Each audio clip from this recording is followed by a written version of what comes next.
नमस्कार, मैं मनभूषण कुमार आप सबों को मैं अपने YouTube चैनल पर स्वागत करता हूं। आज मैं जातीय जनगणना और आरक्षण पर चर्चा करना चाहूँगा।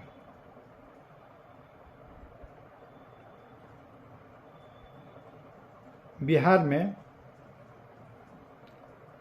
मुख्यमंत्री ने जातीय जनगणना के नाम पर जातीय सर्वेक्षण कराने का काम किया है। आज पूरे भारत में जातीय जनगणना का मांग हो रहा है। थोड़ा सा हम पीछे जाके देखें तो जातीय जनगणना प्रारंभिक काल से जब जनगणना होता था तो साथ साथ हुआ करता था। सबसे पहले 1881 में जनगणना आरंभ हुआ और 1881 फिर 91 फिर 1901 और फिर 21 और फिर 31 तक जातीय जनगणना हुआ है और 41 में जनगणना हुआ था लेकिन उसको प्रकाशित नहीं किया गया। 1872 में ब्रिटिश वायसराय लॉर्ड मेयो पहली बार भारत में जनगणना कराया और उसके बाद अभी तक 15-16 बार जनगणना हो चुका है। मात्र 2021 में कोरोना के कारण जनगणना नहीं हो सका। प्रत्येक 10 वर्ष पर जनगणना होता है और उस प्रकार से देखें तो लगातार अंग्रेजों के काल में भी जनगणना जातीय आधार पर होती रही है। भारत जब आजाद हुआ तो 1949 में भारत सरकार ने गृह मंत्रालय के अधीन भारत सरकार के महारजिस्ट्रार एवं जनगणना आयुक्त द्वारा जनगणना कराने का दायित्व सौंपा गया। जनगणना कोई नई बात नहीं है, यह मौर्य शासन में भी जनगणना हुआ करता था और वह जनगणना भी जातीय आधार पर हुआ करता था। मौर्य साम्राज्य में व्यापारियों, कृषकों, लोहारों, कुम्हारों, बढ़इयों आदि लोगों के विभिन्न गणना करने के लिए ग्रामीण अधिकारी ग्रामिक होते थे और नगरपालिका अधिकारी नागरिक के जिम्मेदारी के नाम से जाने जाते थे। अब हम भारत में पहली बार हुआ जब 1911 के जनगणना के बाद 1921 में भारत का जनसंख्या काफ़ी कम हो गया। इसका मूल कारण था स्पेनिश फ्लू की महामारी। जिस प्रकार अभी कोरोना आया था उसी प्रकार 1919 में स्पेनिश फ्लू आया था जिसमें 80-90 लाख लोग भारत में मारे गए थे। केंद्र सरकार के अनुसार 1931 के जातीय जनगणना में देश में कुल जातियों की संख्या 4141 थी। वहीं 2011 में जातीय जनगणना में देश में जो कुल जातियों की संख्या थी वो 46 लाख से भी ज़्यादा निकली है।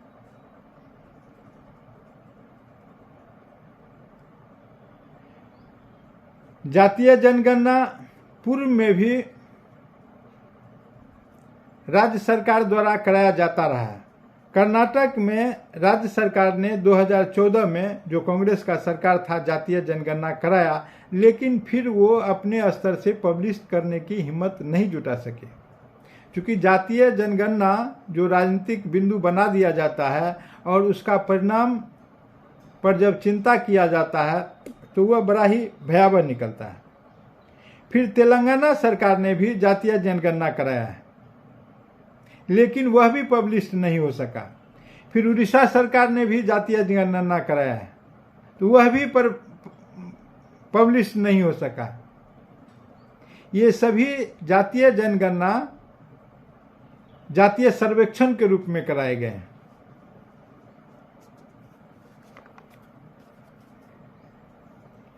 अब हम देखें कि जातीय जनगणना से लाभ क्या हो सकता है। जो राजनीतिक तर्क देते हैं कि आखिर जातीय जनगणना अगर हो तो आम जन को क्या लाभ होंगे। जातीय जनगणना का लाभ बताते हुए कहते हैं कि कल्याणकारी योजनाओं के लिए जब आंकड़े उपलब्ध होंगे तो कल्याणकारी योजना बेहतर ढंग से बनाया जाएगा और उनका क्रियान्वयन भी सरकार के द्वारा बेहतर ढंग से किया जाएगा ताकि समतामूलक समाज का स्थापना हो सके।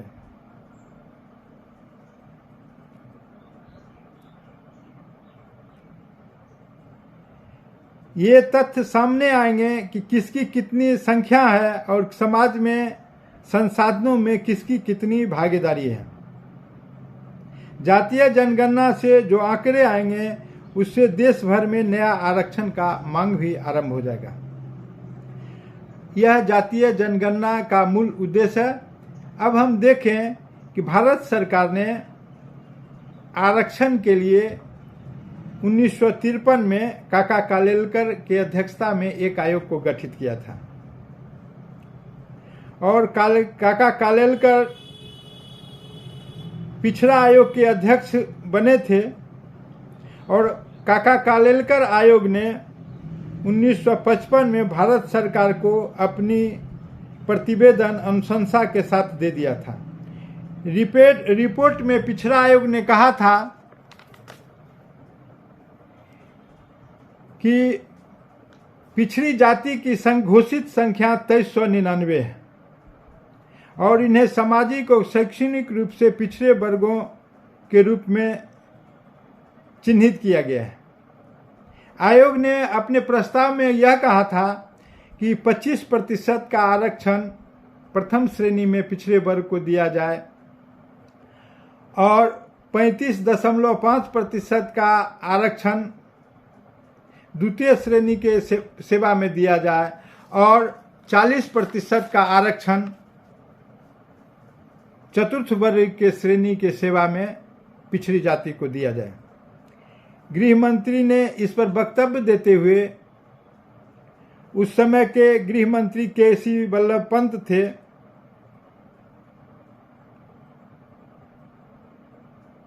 उन्होंने कहा था कि भारत सरकार आर्थिक तंगी के कारण आयोग की अनुशंसा को लागू करने में असमर्थ है।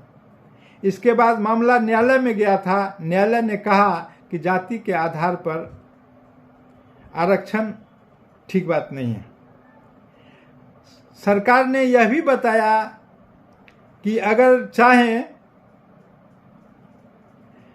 तो राज्य सरकार अपने स्तर से पिछड़े वर्ग और अन्य पिछड़े वर्ग के लिए आरक्षण की स्वयं पहल करे।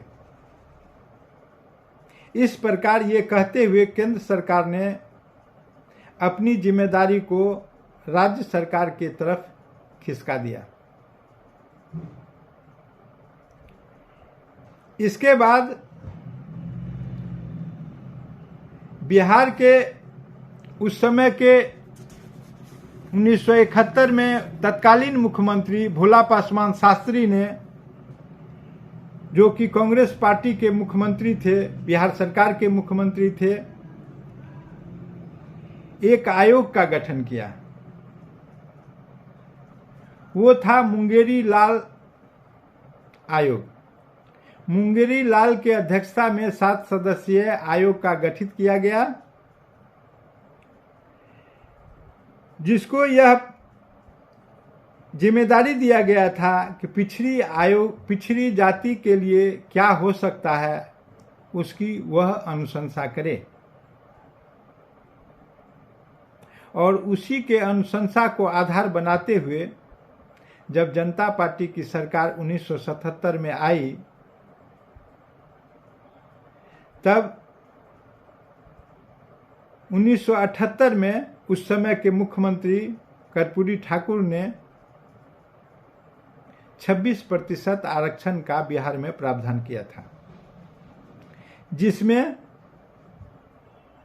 12% अति पिछड़ा जाति के लिए, 8% पिछड़ा जाति के लिए, 3% महिलाओं के लिए और 3% आर्थिक रूप से कमजोर वर्ग के लिए 26% उन्होंने जब आरक्षण लागू किया, परिणाम स्वरूप उनको पद का त्याग करना पड़ा, उनके विरुद्ध अविश्वास प्रस्ताव लाया गया, वे अविश्वास प्रस्ताव में पराजित हो गए और मुख्यमंत्री पद से त्यागपत्र दे दिया। इसके बाद बिहार के मुख्यमंत्री रामसुंदर दास बने। इसी क्रम में 1977 के चुनाव से पहले उत्तर प्रदेश के मुख्यमंत्री नारायण दत्त तिवारी ने अंतिम समय में 15% आरक्षण पिछड़ी जाति के लिए घोषित किया था, लेकिन जब तक वो लागू करते उनके सरकार को बर्खास्त कर दिया गया, तब तक जनता पार्टी की सरकार केंद्र में आ चुकी थी। और इसके बाद जो उन्होंने घोषणा किया था उसको 1978 में उत्तर प्रदेश के तत्कालीन मुख्यमंत्री राम नरेश यादव ने 15% आरक्षण देके नारायण दत्त तिवारी के द्वारा किए गए वादे को पूरा किया। इस प्रकार हम देखें तो बिहार और उत्तर प्रदेश में पिछड़ी जाति के लिए पहले से आरक्षण था। अब आरक्षण का क्रम बढ़ा। जब जनता पार्टी की सरकार बनी तो बीपी मंडल के नेतृत्व में मुरारजी देसाई की सरकार ने 78 में एक आयोग गठित किया, जिसमें पिछड़ी जाति के लिए नौकरी में आर्थिक समृद्धि के लिए प्रतिवेदन देना था। और बीपी मंडल ने अपना प्रतिवेदन केंद्र सरकार को दे दिया। वह प्रतिवेदन ठंडे बस्ते में पड़े हुए थे, लेकिन जब विश्वनाथ प्रताप की संघ की सरकार 89 में बना, तब उन्होंने 1990 में कारण जो भी हो बीपी मंडल के आयोग के रिपोर्ट को आंशिक रूप से लागू कर दिया, जिसमें 27% पिछड़े वर्गों के लिए आरक्षण का प्रावधान था। और इस प्रकार हम देखें, फिर एक हलचल देश में मच गया और फिर केस हुआ, सुप्रीम कोर्ट ने निर्णय दिया और फिर 1992 से 27% का आरक्षण पिछड़ी जाति के लिए लागू हो गया। अब हम देखें, बिहार में नीतीश कुमार के नेतृत्व में पंचायत स्तर पर पिछड़ी जाति के लिए, जिसमें विशेषकर महिलाओं के लिए आरक्षण का प्रावधान किया। 50% आरक्षण नीतीश कुमार मुख्यमंत्री के रूप में देने का काम किया और इस प्रकार से उन्होंने पिछड़ी जाति में यादव को अलग कर दिया और अत्यंत पिछड़ा समाज बना के उनको आरक्षण दिया और दलित को छोड़ दिए और महादलित बना के उनको आरक्षण देने का काम किया। और इस प्रकार सफलतापूर्वक बिहार में 50% आरक्षण पंचायती राज में भी चल रहा है। अभी सबसे जोर पकड़े हुए है कि जातीय जनगणना को किस प्रकार से बढ़ाया जाए। भारत के राजनीति में यह एक विचित्र सी बात है। जो दल विपक्ष में होता है वह इस प्रकार का मांग करता है। अभी भाजपा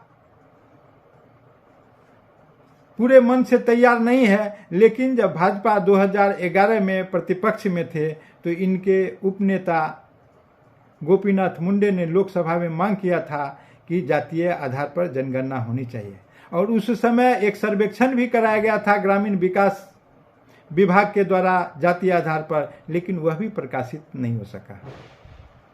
इस प्रकार जातीय जनगणना अंतिम रूप से अभी सुप्रीम कोर्ट में लंबित है, जहां भाजपा के द्वारा एक शपथ पत्र दायर किया गया है, और भाजपा ने अपने पारा नंबर 5 में शपथ पत्र का कहा कि सेंसस एक्ट 1948 के तहत केंद्र के अलावा किसी भी सरकार को जनगणना या इससे मिलती जुलती प्रक्रिया का अंजाम देने का अधिकार नहीं है। लेकिन शाम में वह जो है शपथ पत्र फिर बदल गया और उन्होंने जातीय आधार पर जनगणना का समर्थन किया। यह स्थिति वर्तमान में जातीय आधार पर जनगणना का है। अभी सभी विपक्षी दल एक स्वर में जातीय आधार जनगणना का मांग करने लगे हैं। पता नहीं सत्ता में आने पर ये क्या करेंगे। इस प्रकार से एक झलक जो जातीय जनगणना का रहा है उसको बताने का काम किया मैंने। अगर यह आपको पसंद आया हो तो आप सब्सक्राइब करें, बेल आइकन दबाने का काम करें, शेयर करें।